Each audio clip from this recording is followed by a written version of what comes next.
नमस्कार, जय हिंद साथियों। एक बार फिर से आप सबका बहुत बहुत स्वागत है। आज बहुत महत्वपूर्ण वीडियो है आपके लिए, क्योंकि आज हम आपको बताएंगे कि प्रधानमंत्री की नियुक्ति कौन करता है, प्रधानमंत्री बनने की योग्यता क्या क्या है और प्रधानमंत्री कितने समय तक कार्य करता है और इसके कार्य क्या हैं। इसके पहले हम लोगों ने राष्ट्रपति के बारे में जाना था, आज प्रधानमंत्री के बारे में जानेंगे। तो वीडियो को पूरा देखिएगा, स्किप मत करिएगा। ये वीडियो हर वर्ग के लोगों को देखना चाहिए, हर भारतीय को देखना चाहिए, चाहे वो कोई प्रतियोगी छात्र हो या न हो। फिर भी अपने देश के किस तरह से नियम चलता है, प्रधानमंत्री की कितनी बड़ी भूमिका है, जरूर जानना चाहिए। देखिए, सबसे पहले हम बात करेंगे कि प्रधानमंत्री की योग्यताएं क्या होती हैं, यानी कि कौन सा व्यक्ति प्रधानमंत्री बन सकता है। हम पहले ये बात करेंगे। तो देखिए, योग्यता में स्पष्ट संविधान में कुछ नहीं लिखा गया है कि कितनी उम्र होनी चाहिए, कितना पढ़ा लिखा होना चाहिए, क्या होना चाहिए, इसकी कोई चर्चा नहीं की गई है। सिर्फ इतना बताया गया है कि वह लोकसभा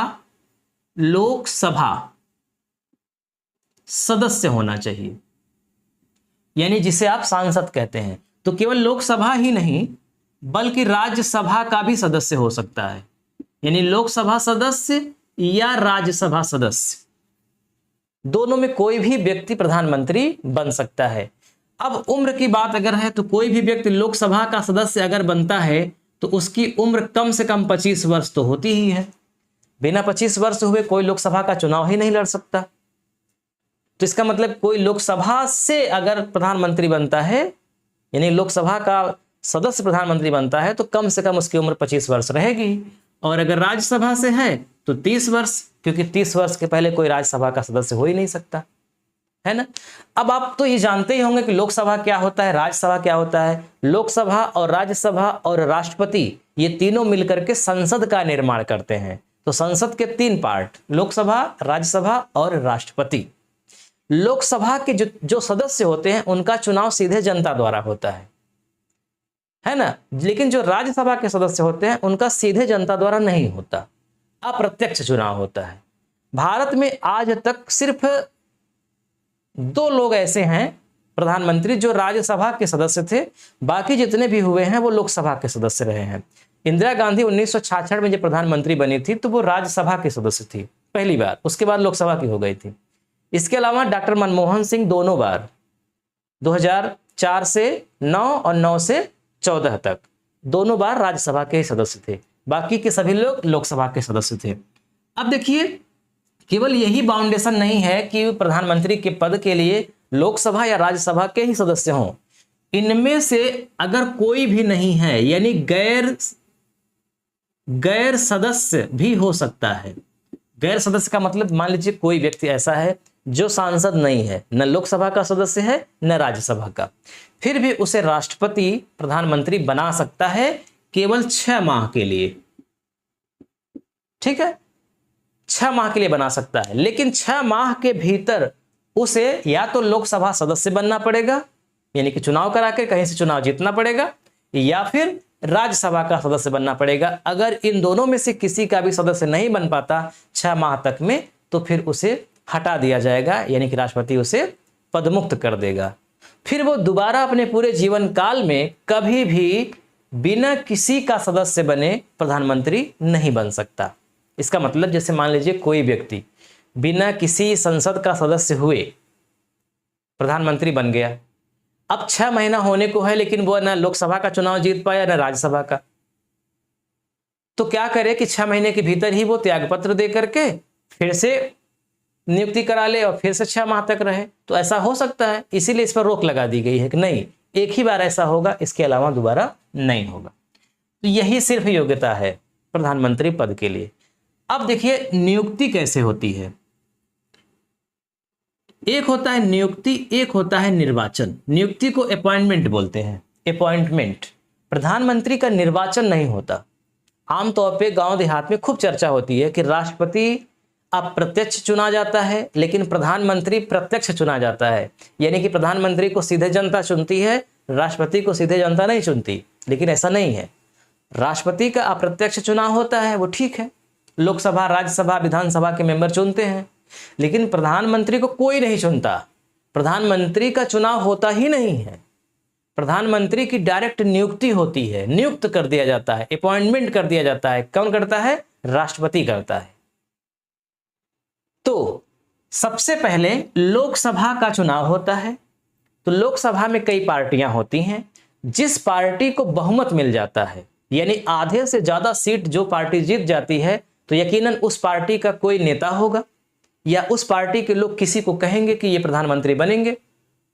तो जिसको कहेंगे कि ये प्रधानमंत्री बनेंगे, राष्ट्रपति उसी को प्रधानमंत्री के पद पर नियुक्त कर देगा। ये सामान्य सी प्रक्रिया है। यानी कि यहां पर राष्ट्रपति अपने विवेक से कार्य नहीं कर सकता। ऐसा नहीं, जैसे मान लीजिए अभी बीजेपी बहुमत में है, मान लीजिए कि राष्ट्रपति जी चाहें कि हम नरेंद्र मोदी को न होकर के किसी और बीजेपी की ही पार्टी को बना दें, तो ये मुमकिन नहीं है, क्योंकि बीजेपी के ही लोग चाहते हैं कि प्रधानमंत्री नरेंद्र मोदी रहें। तो ये स्वविवेक से राष्ट्रपति ने मोदी को प्रधानमंत्री नहीं बनाया, बल्कि पार्टी ने कहा तब बनाया। इसके अलावा मान लीजिए किसी दल को बहुमत स्पष्ट नहीं मिल पाता है, तो वो दल क्या करेगा? और दलों से गठबंधन करेगा। तो 4-5 पार्टी या 10 पार्टी या 20 पार्टी मिलकर के गठबंधन करेंगी और उस गठबंधन की सारी सीटें मिला करके लोकसभा की आधे से ज्यादा सीटें हो जाएंगी।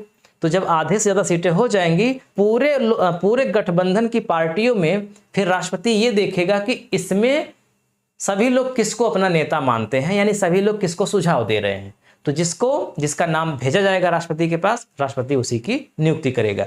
तो कहने का मतलब कि नियुक्ति 2 प्रकार से होती है, राष्ट्रपति ही करता है। एक तो होता है कि उसका स्वविवेक नहीं होता, स्वविवेक रहित, यानी जिसको कह दिया गया राष्ट्रपति उसको नियुक्त कर दिया। एक होता है स्वविवेक से, यानी कि राष्ट्रपति अपने भी विवेक से किसी को प्रधानमंत्री के पद पर नियुक्त कर सकता है। कैसे कर सकता है? देखिए, कंडीशन है, जैसे मान लीजिए कि लोकसभा भंग हो गई अचानक। भंग कैसे होती है? प्रधानमंत्री की मृत्यु हो जाने पर या त्यागपत्र देने पर, या स्वयं राष्ट्रपति भंग कर दे प्रधानमंत्री की सिफारिश पर। तो लोकसभा भंग हो गई, तो फिर से चुनाव हुआ, और जब फिर से चुनाव हुआ तो किसी दल को बहुमत नहीं मिला, या किसी दल को बहुमत मिल भी गया लेकिन कोई नेता नहीं चुन पा रहा है कि किसको हम चुने, मतलब कोई किसी का नाम जा ही नहीं रहा है, या मान लीजिए गया भी तो 2-3 लोगों का नाम चला गया, तो उस समय राष्ट्रपति अपने विवेक से किसी को भी नियुक्त कर सकता है। इसके अलावा मान लीजिए कोई दल किसी दल को बहुमत नहीं मिला, लेकिन जितने भी दल थे उसमें कुछ ज्यादा सीटें हासिल किया है, तो उस दल का जो नेता है राष्ट्रपति अपने विवेक से उसको प्रधानमंत्री के पद पर नियुक्त कर सकता है।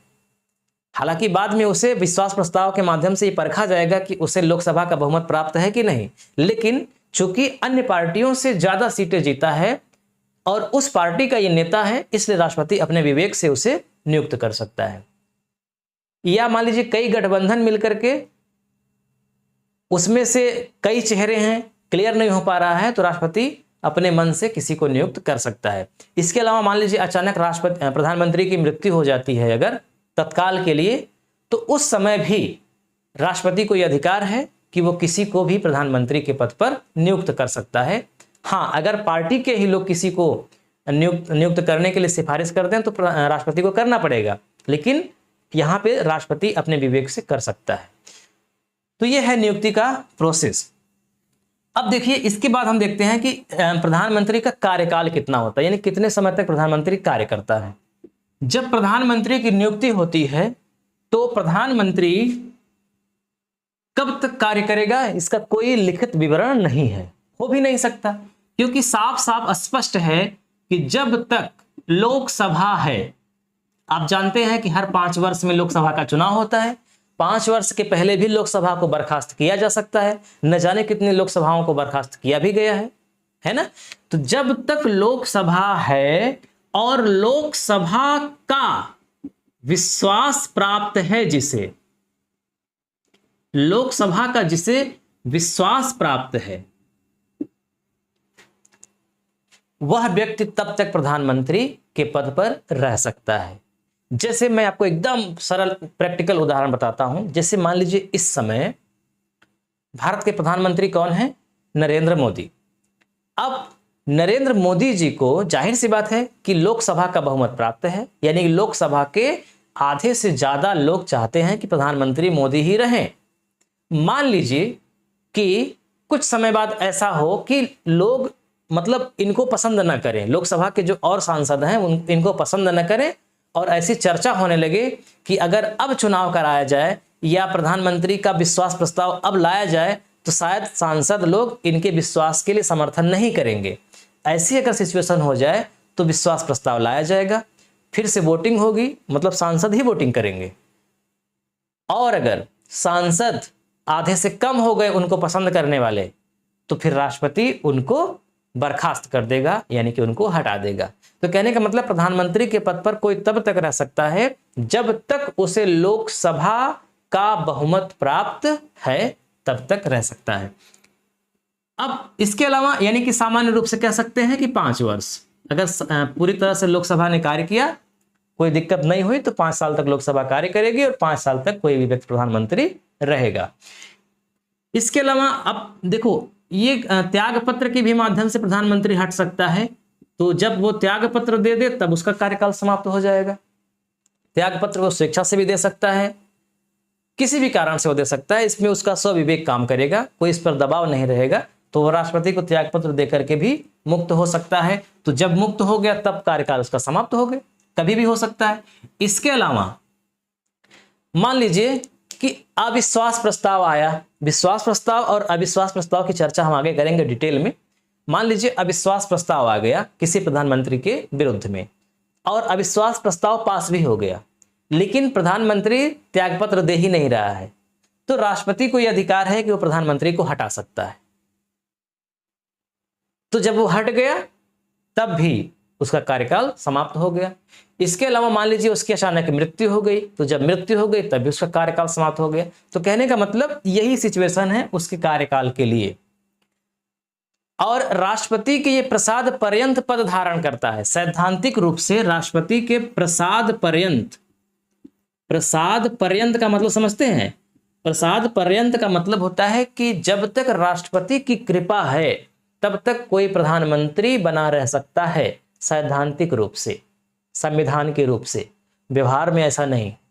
व्यवहार में ऐसा है मतलब कि जब राष्ट्रपति चाहे जिसको प्रधानमंत्री बना दे, जब चाहे जिसको हटा दे, ये राष्ट्रपति को अधिकार है। लेकिन ये सैद्धांतिक है, व्यवहारिक ऐसा नहीं है।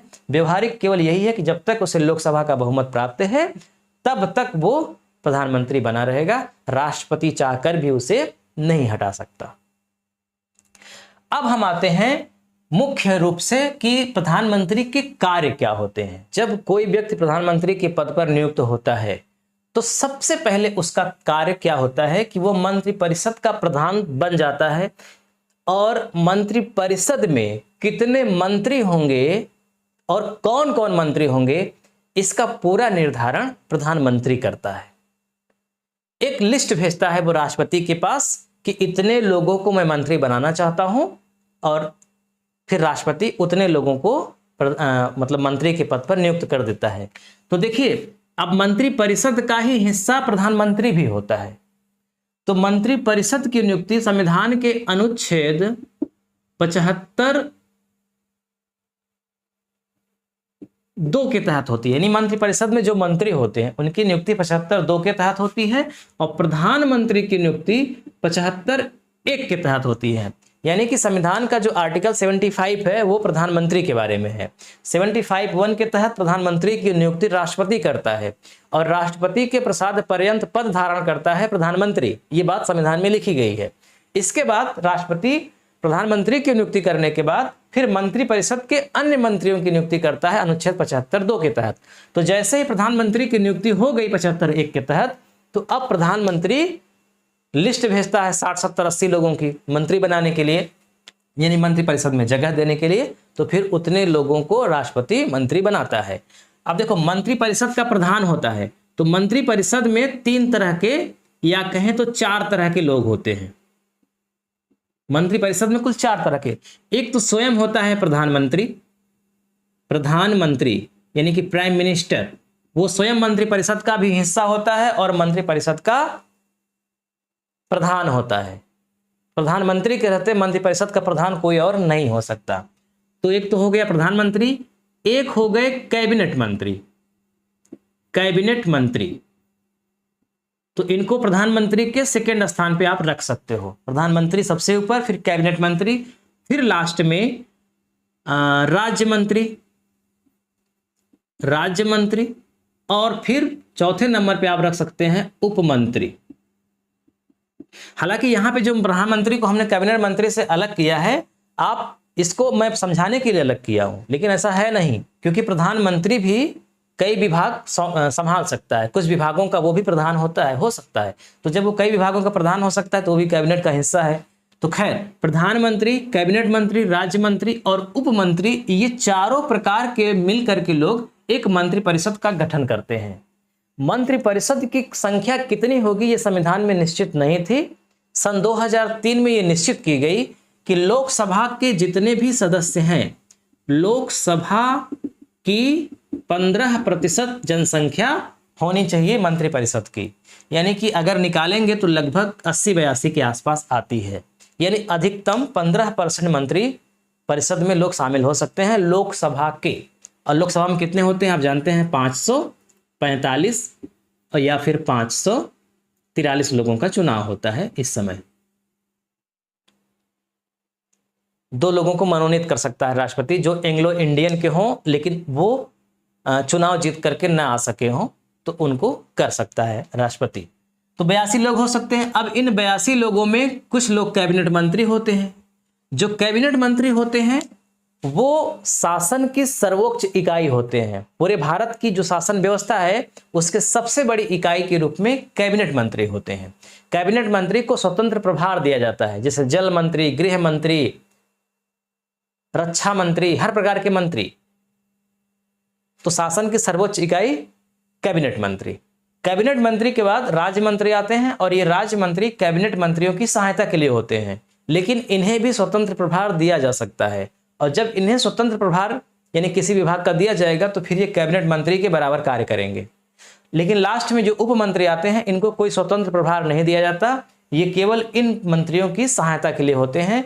और जो भी कोई निर्णय लिया जाता है उस निर्णय में मतलब उसके कार्यवाही में ये भाग नहीं लेते, नहीं शामिल होते। केवल यही 2-3 लोग शामिल होकर के पूरा निर्णय करते हैं। भारत में राष्ट्रपति कार्यपालिका का प्रधान होता है सैद्धांतिक रूप से, लेकिन वास्तविक प्रधान प्रधानमंत्री होता है। प्रधानमंत्री ही सारे निर्णय करता है, बेशक राष्ट्रपति के नाम से सारे कार्य होते हैं। तो इस तरह से प्रधानमंत्री मंत्रिपरिषद का प्रधान होता है। कैबिनेट मंत्री और मंत्रिपरिषद यानी कि कैबिनेट मंत्री जो होते हैं वो मंत्रिमंडल का हिस्सा होते हैं। तो यहीं पे आप समझ लीजिए कि मंत्रिपरिषद और मंत्रिमंडल क्या होता है। तो अगर मैं एक डायग्राम बनाऊं बेन आरेख, तो ये हो गया मंत्रिपरिषद, मंत्रिपरिषद, और ये हो गया मंत्रिमंडल।